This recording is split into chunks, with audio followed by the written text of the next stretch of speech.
Vores hverdag bygger på bevægelse. Alt, hvad vi gør, forudsætter bevægelse. Det var vigtigt for os, at Søren kom til at gå i en helt almindelig børnehave.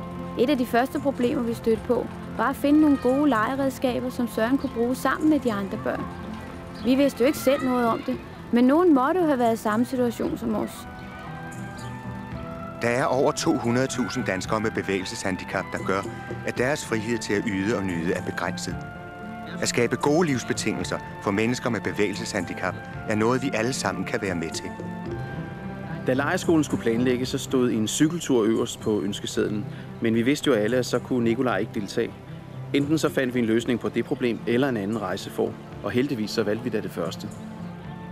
Et bevægelseshandicap kan være medfødt, eller blot et tegn på, at man ikke er så ung, som man har været, og alt, hvad der ligger derimellem. Forestil dig, at der pludselig bliver vendt op og ned på hele din verden. Da Hans mistede sit ben, havde vi begge to et kolossalt behov for nogen at snakke med.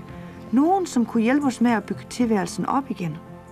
Videnscenter for bevægelseshandicap har kontakt til mange mennesker med erfaring og viden om bevægelseshandicap. Mennesker, der tidligere har været med til at løse et konkret problem, og hvis viden nu stilles til rådighed for andre. Har du et spørgsmål, så kontakt Videnscenteret.